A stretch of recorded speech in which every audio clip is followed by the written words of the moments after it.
बिस्मिल्लाहिर्रहमानिर्रहीम।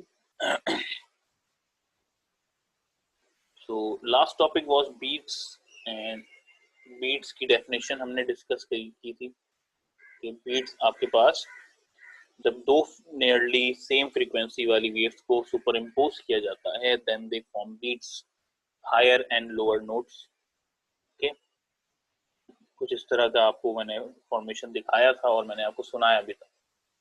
Okay, beats की frequency find out करने का सबसे आसान तरीका है कि आफ्टर कॉम्बिनेशन ऑफ वेव आपके पास क्या एम्पलीट्यूड फॉर्म हुआ है। तो इसकी डेरिवेशन आपके बुक में मौजूद नहीं है, इसकी डेरिवेशन करनी भी नहीं है, but it is basically f is equal to f minus one f1 minus f2 upon 2। f1 means first frequency, f2 means second frequency, दोनों का difference and then divide by 2। This is the amplitude of या amplified frequency of beat after combination of two waves। okay? तो ये equation आपने याद रखनी है, ये एम्प्लीफिकेशन या एम्प्लीफाइड फ्रीक्वेंसी है।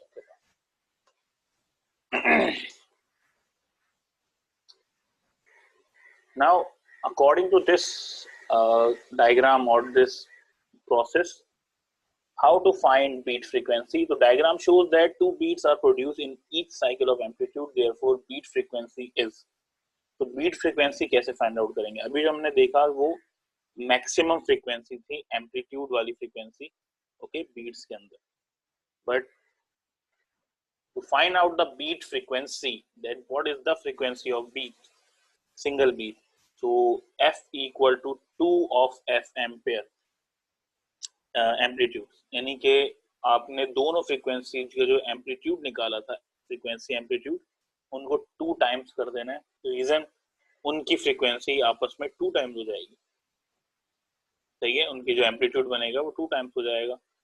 तो एफ एम्पलीट्यूड क्या है आपके पास, f1 minus f2 divide by 2, and 2 से 2 कैंसिल हो गया, तो आपके पास जो बीट फ्रीक्वेंसी आई है basically difference between two frequencies है। ओके, तो ये डिफरेंस है किसके दरमियान का, दो फ्रीक्वेंसीज के दरमियान का। तो आपको simple beat frequency particular frequency के लिए मिल जाएगी। ओके, तो बीट फ्रीक्वेंसी का फॉर्मूला इंपॉर्टेंट है, आपने याद रखना है, इसको याद करना है।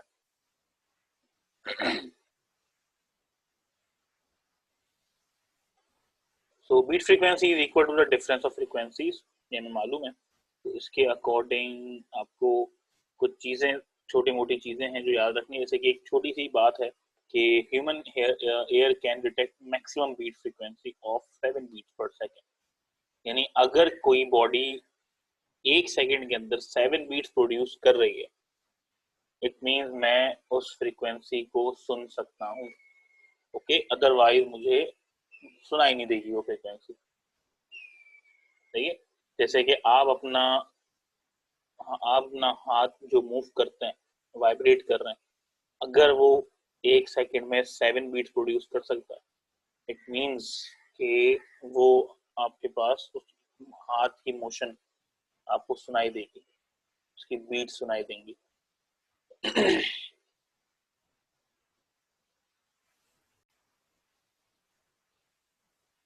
ओके, एग्जाम्पल प्रॉब्लम 8.5, आसान सी एग्जाम्पल प्रॉब्लम है आपके पास 8.5। Two pianos sound the same note if the vibration from one is 221.6 hertz and that of other is 221.4 hertz. What is the beat frequency between them? तो आपको first और second piano की frequency given है और required क्या है, beat frequency यानी F B. Formula याद है आपको, f1 माइनस f2, तो आपके पास बीट फ्रीक्वेंसी आ जाएगी 0.2 हर्ट्ज। सिंपली ऐसे ही आपने सिंप्लीफिकेशन करनी है असाइनमेंट 8.5 की। ये असाइनमेंट है, आप खुद करेंगे सॉल्व, सही है। अच्छा, इधर मैं कुछ बातें और बता दूं आपको।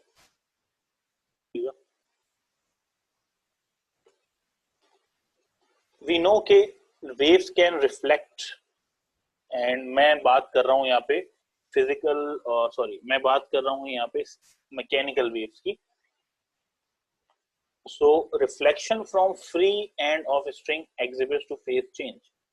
यानी मैंने किया क्या कि एक एंड पे स्ट्रिंग बांधा और वो लूजली बांधा, मतलब उसमें लूप होल बनाया, सही है.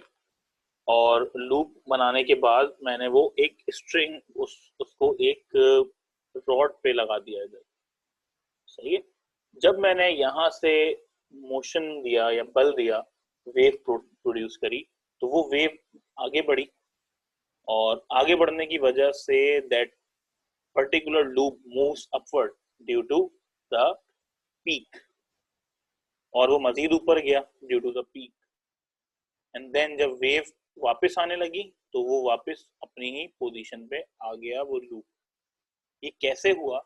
ये सिर्फ इस वजह से हुआ कि वहां पे जो लूप था वो फिक्स नहीं था, वो मूवेबल था. जब मैं इसको वेव दूंगा, वेव उस तक जाएगी, लेकिन there will be no change of phase, उसमें फेज का चेंज नहीं आएगा. फेज चेंज मींस कि ये अपर कप जो है वो लोअर कप बन जाए. फेज का चेंज नहीं आएगा. जिस एंगल से, जिस फेज से मैंने आपके पास वेव जनरेट कराई होगी, ये रोप में मैंने बल दिया होगा, उसी बल को वो लूप होल फील करेगा और वो उसी पीक के साथ मूव करना शुरू कर देगा. तो आपको नजर आ रहा होगा यहाँ पे, गौर करिएगा, ठीक है. यहाँ पे लूप होल या जो लूप जो है वो फिक्स नहीं है, मूवेबल है.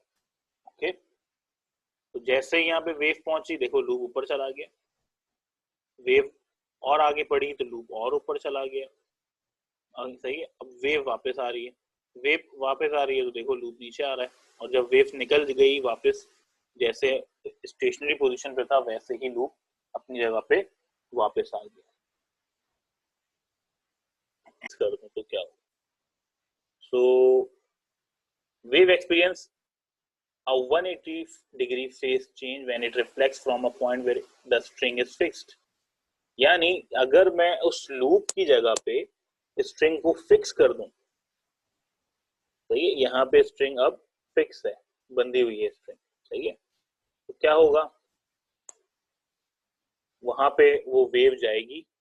अब क्योंकि लूप मूव नहीं करेगा तो वेव वहां पे जाके खत्म हो जाएगी, लेकिन क्योंकि आपको इक्वल एंड अपोजिट रिएक्शन मिलता है रिफ्लेक्टेड बॉडी की तरफ से, सही है, कि अगर वेव किसी लोअर मीडियम से हायर मीडियम पे जाती है, लोअर मीन्स किसी आपके पास रेयर मीडियम से किसी डेंसर मीडियम में जाती है, सही. रेयर और डेंसर का सबसे आसान तरीका है एयर एंड वाटर, सही है. एयर और वाटर में आपके पास एयर एक रेयर मीडियम है और वाटर एक डेंसर मीडियम है. सेम एज जो आपके पास लूप है वो आपके पास एयर में फॉर्म हो रहा है और जाके एक सॉलिड वॉल से या रोप से आपके पास रॉड से टकरा गया, मीडियम चेंज हो गया.